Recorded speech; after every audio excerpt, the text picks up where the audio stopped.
What's up mga ka-Big Bites? Big upset mangyayari, may pangako si Curry.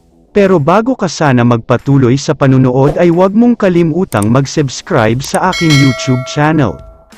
Update muna tayo sa Denver Nuggets, dahil pagkatapos nilang matalo sa Game 2 kontra sa Los Angeles Clippers, may mga reports na nagsasabi na nagkakaroon daw ng away sa pagitan nina Aaron Gordon at Nikola Jokic. Frustrated daw si Jokic kay Gordon dahil sa foul counted nito kay Ivica Zubac pati na ang mintis niya na open dunk. Hindi daw talaga natuwa si Jokic dahil masyado daw nagpapasikat si Gordon kesa mag-focus sa easy points. Si Aaron Gordon naman ay nagalit daw kay Jokic dahil sa dami ng turnovers nito. May mga bad decision daw siyang nagawa kaya umabot sa 7 ang turnovers niya. Kaya nagkaroon daw talaga ng konting sagutan.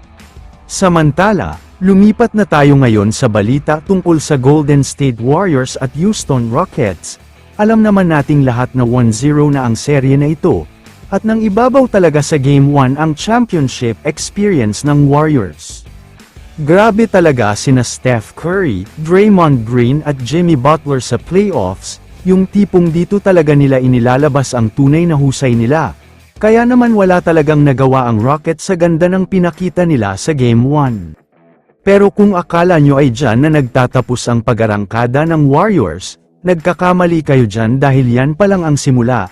May mas maganda at mas better pa daw silang gagawin sa mga susunod na laban nila.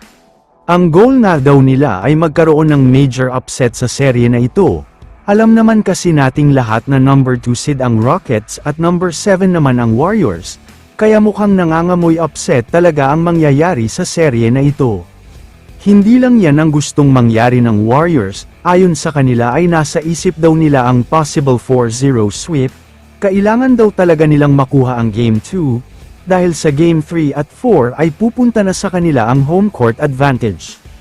Sa tingin ko ay hindi malabong mangyari ito, sa ganda ba naman ang pinakita ng Warriors sa Game 1, talagang delikado na ang Rockets sa Game 2, medyo lubog ang kumpiyansa ng mga ito kaya siguradong mag-take advantage ang GSW.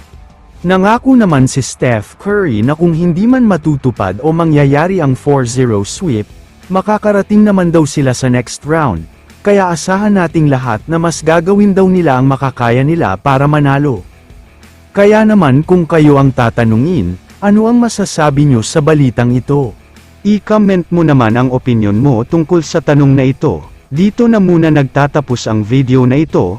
Maraming salamat sa panunood mga ka-Big Bites. God bless sa inyong lahat.